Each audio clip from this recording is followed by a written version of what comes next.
Isa ka ba sa wondering kung yung relasyon na pinasok mo totoo? O isa ka ba sa wondering kung peke yung pagsasama na pinipili mong buuin? Peke ba yung nararamdaman niya sa'yo? Peke ba yung pinapakita niya sa'yo? Gusto mo bang malaman kung naglalaroan ka lang ng taong pinili mo?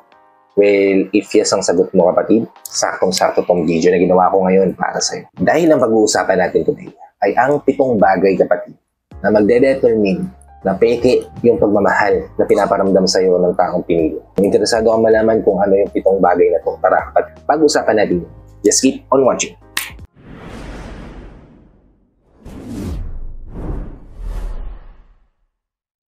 Hi, I'm Gary Opimo at gumagawa ko ng mga videos na katulad nito para matulungan ka na maging best version ng sarili mo at maibigay mo yung best self mo syempre sa taong mahal mo. Kaya kung bago ka pa lang dito sa channel ko, please consider liking this video. Hit the subscribe button and the notification bell para lagi kang updated sa mga videos na katulad nito na i-upload pa natin sa inaharap. At ang unang-unang bagay kapatid, senyales na peking relasyon yung napasok mo o peke yung pagmamahal na pinaparamdam niya sa'yo. Ay kapag masyado kanyang binabago, pinipilit kanyang baguhin sa mga bagay na hindi naman ikaw. Pinipilit kanyang gawin mo yung mga bagay na hindi mo naman kaya, hindi mo naman gusto. Kapag ganyan yung pinaparamdam sa'yo ng taong pinili mo, ibig sabihin kapatid, peke yung nararamdaman niya sa'yo. Dahil ang totoong nagmamahal, hindi niya kailangan baguhin yung taong pinili. Dahil siya yung mag-a-adjust dito. Halimbawa kapatid sa isang religion, hindi mo kailangan piliting mag-convert yung taong pinili mo kung ayaw niya talaga. O kung ikaw naman yung pinipilit niya na mag-convert sa religion na meron siya, then hindi mo naman talaga yung gusto. At nagagalit siya, nagtatampo, halos gusto niya nang bitawan yung relasyon mo. Ibig sabihin kapatid, peke yung nararamdaman niya sa'yo. Dahil ang totoong nagmamahal, ire-respeto niya, gagalangin niya yung desisyon ng taong pinili mo. Hindi niya ipipilit yung kagustuhan niya dun sa tao na yun dahil mas gugustuhin niyang mapasaya ito kaysa ipinipilit yung mga bagay na gusto niya. Kung ganito ay nararamdaman mo sa relasyon, then kapatid, isang sign yan na peke yung nararamdaman ng taong pinili mo sa'yo.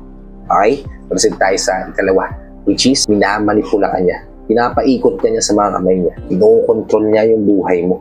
Kapag ganyan yung nararamdaman mo sa relasyon na meron ka, ibig sabihin lang noon kapatid, peke yung nararamdaman niya sa'yo. Dahil kapatid, kung totoo yung nararamdaman niya sa'yo, mararamdaman mo yung kalayaan sa pagsasama. Mararamdaman mo na hindi ka niya pinipigilan, sinasakal sa pagsasama na meron ka. Hindi niya kinokontrol yung mga dapat mong gawin at hindi mo dapat gawin. Dahil may tiwala siya sa'yo, naniniwala siya sa relasyon na binuo mo, at alam niyang mahal mo siya. Kaya hindi niya na kailangan imanipula ka. Well, kung ramdam mo na minamanipula ka ng taong pinili, baka iba yung pakay niya sa relasyon, hindi para makasama ka sa pagtanda, kundi sa iba pang dahilan. And I hope magising ka sa katotohanan. Okay, proceed tayo sa ikatlo, which is wala na siyang tiwala sa'yo. Well, kung minamanipula ka na nga ng taong pinili mo, ibig sabihin lang nun, hindi siya nagtitiwala sa'yo. Kung binabago ka ng taong gusto mo, ibig sabihin lang nun, wala siyang tiwala sa'yo. Kasi mas gusto niya, yung kagustuhan niya yung masusunod. Mas gusto niya, nakikita yung mga ginagalaw mo, wala siyang tiwala sa'yo. And isa sa pinaka-importanting bagay sa isang relasyon ay yung tiwala. Yan yung pinaka-pundasyon ng pagsasama. Kung wala to, kapatid, madaling mag-crumble yung relasyon, madaling masira yung relasyon, madaling ma-destroy yung pagsasama. Now, kung ramdam mo na hindi kanya pinagkakatiwalaan, baka peke yung nararamdaman niya sa'yo. Okay? Proceed tayo sa ika-4. Hindi kanya priority. Kapag hindi kanya nabibigyan ng oras, panahon, hindi siya nagsasakripisyo para sa relasyon niyo, hindi siya naglalaan ng panahon para sa pagsasama niyong dalawa, hindi siya nag-e-effort para mapasaya ka, maramdam mo na hindi kanya priority. Ibig sabihin lang ng kapatid, peke yung nararamdaman niya sa'yo.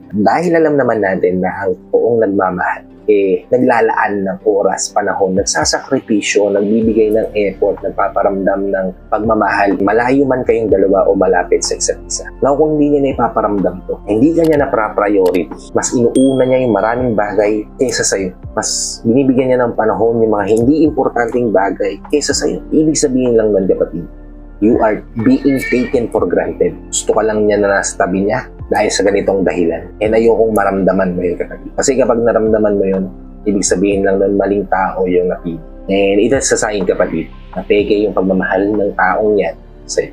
Okay, proceed tayo sa ika-5, which is ramdam mo na malayo yung loob niya sa'yo. Nararamdaman mo ba na lagi siyang distant, lagi siyang umiiwas, na maging close kayo, na magkaroon kayo ng time para pakilala nyo pa yung isa't isa. Yung ramdam mo na kahit nasa tabi mo siya, parang ang layong-layo yung dalawa sa isa't isa. Kapag ganyan yung nararamdaman mo sa relasyon, ibig sabihin lang nun, kapatid, ayaw niyang ma-involve sa buhay. Ibig sabihin lang nun, kapatid, ayaw niya mag-dive deeper sa pagkatao mo. Na ang ibig sabihin naman, ay hindi totoo yung nararamdaman niya sa'yo. At usually, mararamdaman mo lang tong pakiramdam na to kapag friends with benefits lang yung relasyon na meron ko. O nasa relasyon ka na no label, di ba? Even if gumagawa kayo ng mga kababalaghan ng magkasama, kaya don't expect na pareho kayo na nararamdaman kapag ganito yung nararamdaman mo sa taong pinili. Okay?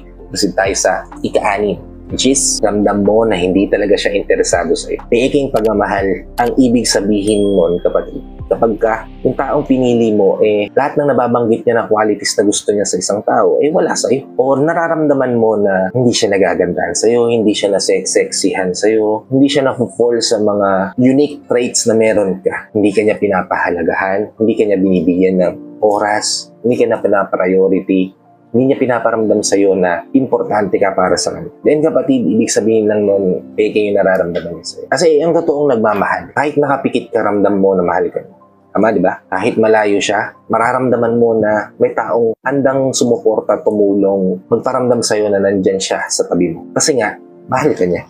Well, kung hindi siya interesado sa'yo, hindi ka talaga niya gusto, mararamdaman mo rin talaga yan even if nakapikit ka. At once peke yung nararamdaman ng taong nagmamahal sa'yo, kikita mo at mararamdaman mo na hindi siya talaga interesado sa'yo. Okay? Proceed tayo sa ikapito. Last but not least, kapatid, ikapitong senyales na peke yung nararamdaman sa'yo ng taong pinili. Kapag napakadali niyang sumuko, napakadali niyang bumitaw, napakadali niyang iwanan ng lahat. Yung tipong konting away niyo, ghost ka na. Konting away niyo, block ka na. Konting away niyo, hindi ka niya nakakausapin ng isang linggo, isang buwan, isang taon. Di ba? Kung totoo yung nararamdaman niya sa'yo, even if gaano kalaki yung pagkakamali mo, bibigyan ka niya ng oras para magpaliwanag. Bibigyan ka niya ng pagkakataon para itama yung mali mo kung totoo siyang nagmamahal sa'yo. Well, kung hindi, konting discussion nyo lang, bitaw na agad yung solusyon. Kasi nga, peke yung pagmamahal na nararamdaman nila sa'yo. And kung nararamdaman mo itong bagay na to sa relasyon, please make sure na kaya mong tumayo, lumaban, mag-isa. Dahil sooner or later, masisira yung pagsasama nyo. Kasi siya na mismo yung gagawa ng paraan para lumayo sa'yo. And I hope hindi mo maranasan tong sitwasyon na to. Kaya gusto ko maging mas matatag kang tao, mas maging matatag kang babae o lalaki na nanonood ng video na to dahil hindi natin sigurado yung buhay. Even sa relasyon, hindi natin kasi sigurado yung totoo na nararamdaman ng taong pinili natin sa atin. Kaya kailangan mong patatagin yung isipan at puso mo para kung sakasakali man peke yung pagmamahal na pinaparamdam niya sa'yo, kaya mong bumangon na mag-isa. Okay? So, kung nakatulong tong video na to sa inyo, if nakatulong nga naman, please help me share this to your loved ones. Posible natin matulungan ng video na to para nakatulong na kayo sa kanila. Nakatulong na rin ako sa kanila. Sa lahat ng OFW viewers natin at sa mga viewers natin dito sa Pilipinas na walang sawang nanonood, sumusuporta at palagi naka-tune in sa bawat video na ina-upload ko. Maraming salamat po sa kaluhin yung panonood at pagsuporta. So, kung bago ka pa lang dito sa channel ko, please consider liking this video. Hit the subscribe button and the notification bell para lagi kang updated sa mga videos na tulad nito na i-upload pa natin sa inahan. So ayun na nga mga kapatid. Maraming salamat ulit sa panonood. I hope to see you all on my next vlog.